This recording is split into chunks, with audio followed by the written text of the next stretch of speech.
Good morning and welcome to our session.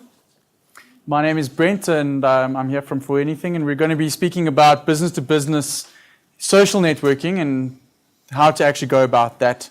So, of course, the numbers have been swapped. Now the boy and the girl start SMSing each other, phoning each other, and going out on dates. And the whole point of the dating phase of a romantic relationship is to get to know the other person better. And it's the same with a business-to-business relationship. Fact is, your business is going to be researched by another business who wants to do business with you. And now, the scary thing, the good thing, depends on which way you look at it, is that social media has made it way more easier for them to find out more about you. But not only about you, about how you react and interact with people. So we're going to have a look at the advantages and disadvantages now of engaging in a social media campaign. The advantages, of course, the first is that it's your content that gets out there. It also, you become the conversation starter or the conversation catalyst, as it were. So basically, you provide convincing arguments as to why a person needs to use your service, follow you, or use your product.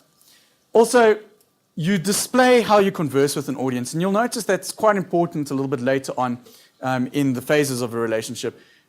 How you communicate with people, how you converse is important. Remember, it is not about announcements. Most marketing agencies are actually getting this wrong. You follow a brand on Facebook or on Twitter or on some other social media channel, and you get adverts.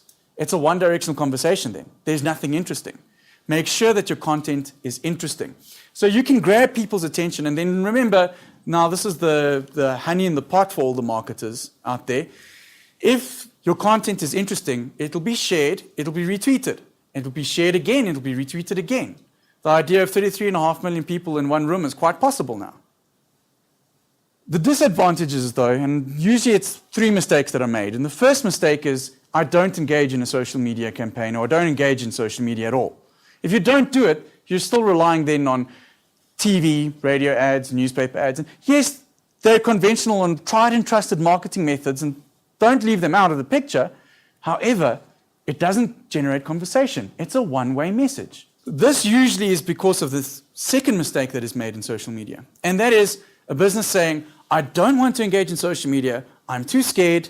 The reason being is people can criticize me on my social media. And the fact is, yes, they can. Not likely, but they can. But what do you do when it happens? Well, you actually get most probably the most powerful tool in your arsenal as a marketer is the moment that there is some sort of conflict, some sort of resolution that needs to be happened with a client. If you are transparent and you say, yes, okay, there was this problem, this is how we're going to solve it, or I'm listening to you, here's my side of the story, the reason why I denied you the service or something like that. It now allows other people to see, hey, well, hang on a minute, they're willing to converse with me. Now that's quite powerful. If you're able to pull that off, it is only in your favor and not to your disadvantage. The other fact with that is, whether you're on social media or not, the conversation is happening. It's up to you to partake in that conversation. The last thing is, if you look at a business that engages in social media campaigns, some of them come forth as amateur. And this is usually because they leave the social media campaign in the hands of social media experts or media agencies, or they leave the social media in the hands of the IT department or somebody that can quickly do something in the office. Now, this isn't going to get across your values, your ideas, and your principles. It's actually going to create a very boring feed, and nobody's going to follow it. The idea is that you want your business and your ideas, your visions, your goals to be present in your social media campaign. The whole point is somebody's doing research on you, and if they see that readily in your social media campaign, they understand your business better, and then they understand that, yes, well, this is somebody that I want to do business with.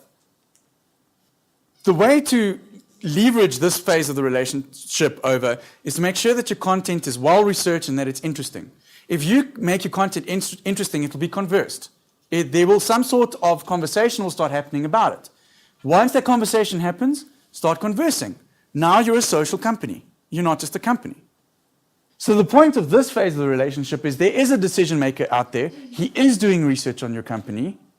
Now, whether your social media convinces him or not, obviously that's up to you.